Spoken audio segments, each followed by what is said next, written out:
Today I'm making a video showing you how to replace the license plate lights on a 2013 Mini Cooper Countryman.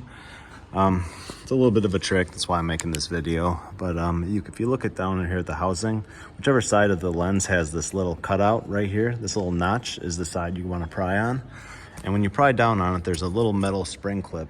Try to set this up so you can see what I'm doing. But you're gonna want to use a real thin pry tool, something like this, and get in here. And if it works out the way it should, there's a little metal spring tab in here that you should be able to push in with a pick and release it that way. If you're unable to get to it, you have to use a little screwdriver or a pick and keep a little bit of tension on it like that, and then go in with another tool and pry down on this little metal tab. It'll be easier for me to show you once I have this out, but this is pretty common for these to do this, and they're kind of a pain. So there's the spring clip right there that I'm talking about.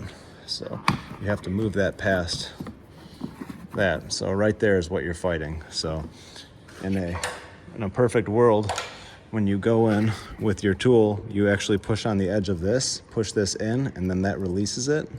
When you just pry straight down, sometimes this will distort and get stuck up there, and then it might damage this. But that's when you put a little tension downwards on this, like this, and then sneak in with a pick and push this inwards. Kind of a little bit of a fight.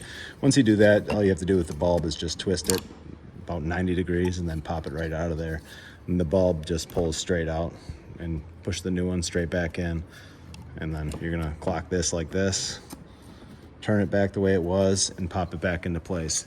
If you did damage this spring clip while you were pulling down on it, get a pair of pliers and kind of just try some needle nose and just kind of bend it until it's back in a shape that looks like this, so that it kind of has a little bit of a barb here, so it holds back in place like it should. A lot of times you can get away with it even if you distort it a little bit, but that's about it. So you're just gonna take it and push it back and then clip it back into place like this when you're done. So thanks for watching.